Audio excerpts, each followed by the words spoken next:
Et Capone pour le triangle, le 3 défensif, plutôt Daz et Bataille dans les couloirs d'Arpino, Yulsager et Batzner pour le triangle de notre jeu, Sakala, Gay. Là aussi, c'est sans doute un choix fait assez vif pour se retourner, d'aller très vite aussi. Là aussi, ça va vite avec Banganda, il est devant. Oh, je pense qu'il a retiré les mains, Hubert. Je suis pas convaincu qu'il le touche. J'ai l'impression qu'il ne le touche pas. Je pense pas non plus. Regardez la position de théâtre, je crois qu'il couvre celle de Banganda. Et ici, il retire les bras. Il n'y a pas de faute d'Hubert. À mon sens. Alors. Ouais, ici, quand on regarde ici, je pense qu'il y a penalty. C'est ça qui va être sa décision. Bien oui, penalty. Sans grande surprise, même s'il a fallu longtemps aussi. Bon, il y avait aussi des soins à prodiguer à Guillaume Hubert. Le coup de sifflet de Monsieur Smet. Onuachu qui s'élance en plein milieu. C'est 0-1 pour Genk. On la revoit ici ce ballon. Ouf, placé au milieu du but, ça se joue à quelques centimètres. C'est pas forcément le penalty le plus académique qui soit. Mais l'envie est là en tout cas. L'envie est là. Côté de le centre est bon. Ballon. Oh, et penalty, l'accrochage. L'accrochage de Carlos Cuesta, ce sera donc une histoire de pénalty cette première demi-heure, mon cher Olivier. Cuesta qui ne rouspète absolument pas. Ce centre est bon. Et Cuesta qui laisse traîner le pied. Balayé. Erreur. Pourquoi se jeter comme ça? Maktar Gay face à Martin Van de Voort. Gay ou Van de Voort. Il est parfait ce pénalty. Van de Voort était parti du bon côté, mais c'est insuffisant. On va le revoir ici. Et il est très bien donné. Ça se joue à peu de choses malgré tout. Et au centre continue avec ce caractère de nouveau. Oh, il est passé et il va accrocher Cuesta ou pas? Alors il y a simulation, Olivier. Alors il y a jaune. S'il n'y a pas de faute, il y a jaune. Que ça a été vite. Est-ce qu'il y a faute ou pas? Bah oui, des genoux. Il y a un contact. Au niveau du genou, genou. Ce n'est pas les chaussures qu'il faut regarder. Mais il doit l'emmener vers l'extérieur. Exactement. Il doit tout simplement l'emmener vers l'extérieur.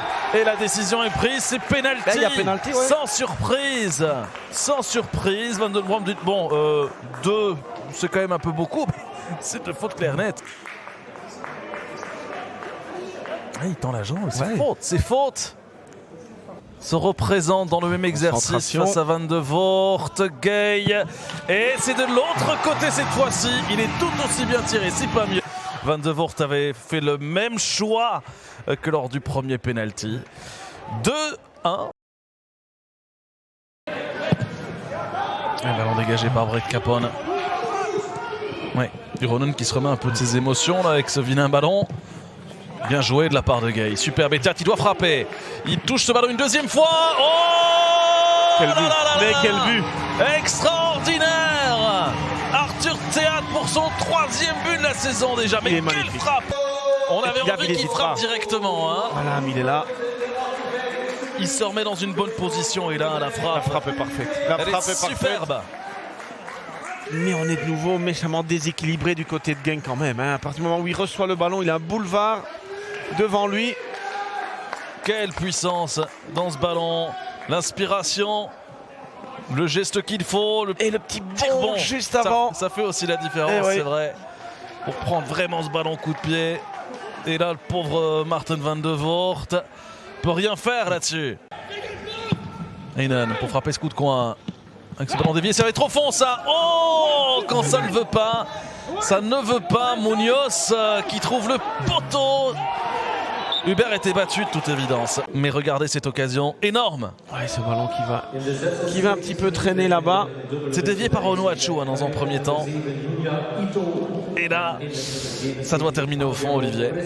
Voilà, on va revoir ici. Il est un petit peu en déséquilibre au moment de frapper. Ça va aussi, c'est la garantie aussi d'amener encore plus de vitesse dans le couloir, ça. Oh, joli ballon, Thiam pour finir le travail. Oh, que cette intervention est importante de la part de Martin Van de Voort. Il a été trop léger là dans la finition. Quand vous enlevez les 10 premières minutes, en réalité, n'a rien d'étonnant. Non, on n'a rien d'étonnant parce que ils ont été là, ils ont été présents, ils étaient dans les duels, ils étaient au contact, ils ont laissé peu de possibilités à l'adversaire. Et puis c'est ça la force d'une équipe aussi.